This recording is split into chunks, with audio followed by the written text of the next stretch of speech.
सभी चीज़ों पर हमें ध्यान लगाना है जो स्वर्गीय है मेरे प्रियो।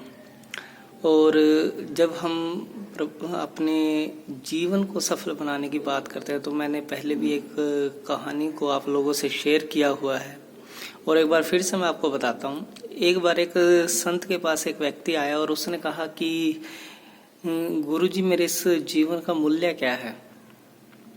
तो संत ने उसे अगले दिन आने के लिए कहा। वो अगले दिन आया, फिर उसने यही बात कही कि मेरे जीवन का मूल्य क्या है। उसने कुछ दिनों बाद उसे फिर आने के लिए कहा। वो फिर कुछ दिनों बाद आया। इस तरीके से उसने कई बार उसे बुलाया और कई बार वो व्यक्ति आया। जब वो पूरा परेशान हो गया कि मुझे बताइए मेरे जीवन का मूल्य क्या है, तो उस संत ने उसे एक रूबी देते हुए, एक प्रकार का बहुमूल्य पत्थर देते हुए उसे कहा कि जा इसका मूल्य लगवा के आ। तो वो जब गया तो उसे एक रास्ते में संतरे की रेहड़ी लगी हुई दिखाई दी, जहाँ पर एक भाई संतरे बेच रहा था।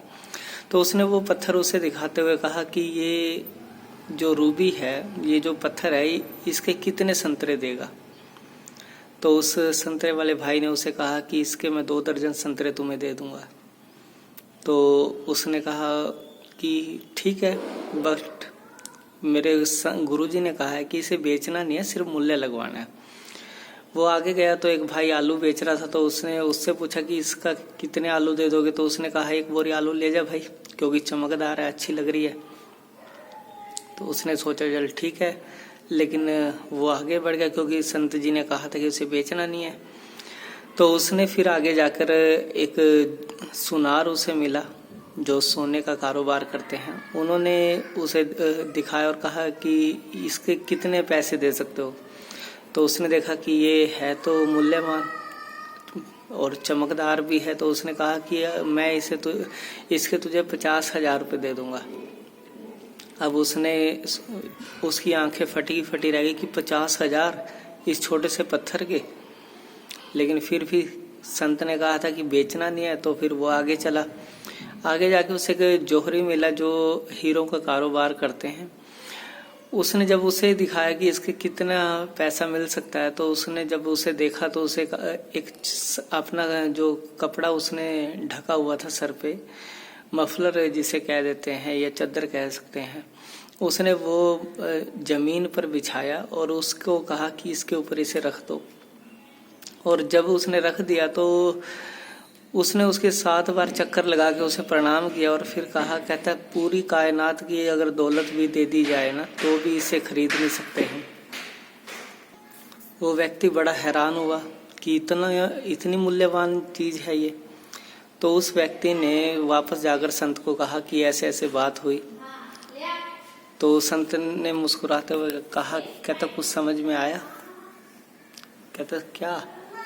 कहते या तो तू अपने जीवन को 2 दर्जन संतरे के भाव में बेच ले, और या फिर इसे 1 बोरी आलू में बेच ले, या 50,000 में, और या फिर इसे बहुमूल्य बना ले।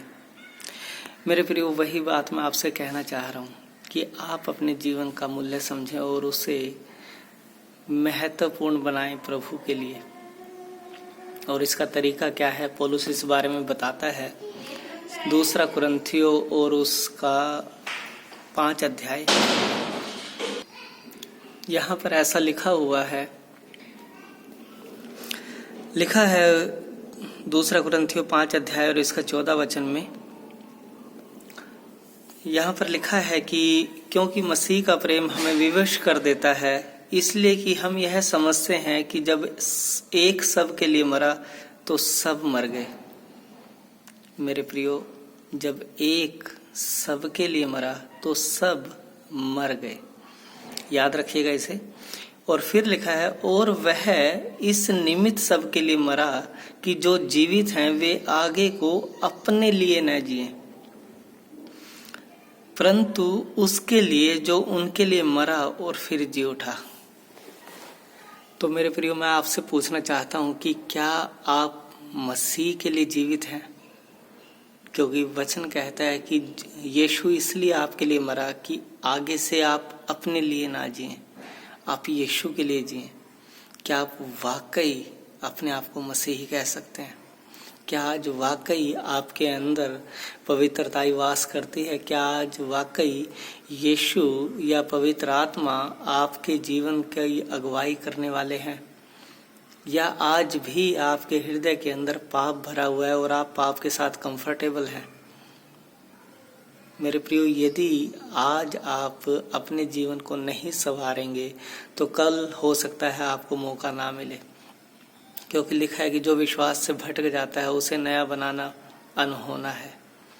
मेरे प्रियो, अभी भी मौका है कि यदि आज भी आप पापों में जीवन बिता रहे हैं तो अपने उस गुनाह से, अपने उस पापों से पश्चाताप करें और यीशु के लहू से अपने आप को धोकर साफ करें और यीशु के समान आप इस धरती पर चलने फिरने वाले हो जाएं। क्योंकि यीशु ही एकमात्र रास्ता है, यीशु ही एकमात्र उपाय है। और प्रभु आप सबको आशीष दे। आइए मैं आप सबके लिए विनती करना चाहता हूँ आज कि यदि आप लोग अपने जीवन को मसीह के साथ बिताना चाहते हैं तो प्रभु आपकी सहायता करे। जो कोई मेरे साथ प्रार्थना करना चाहता है वो कर सकता है।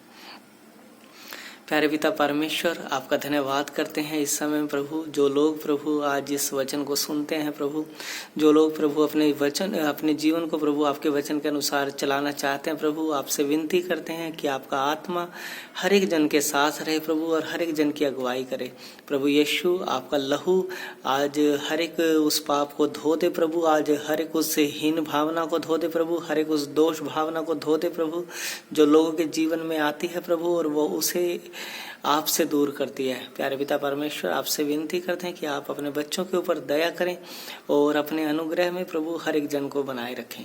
धन्यवाद पिता, प्रार्थना को सुनने के लिए यीशु के नाम से मांगते हैं, आमीन। तो मेरे प्रियो, अपने जीवन को मसीह के योग्य बनाएं, सुसमाचार के योग्य बनाएं और सुसमाचार के योग्य फल लेकर आए। प्रभु आप सबको आशीष दे, यीशु के नाम में, आमीन।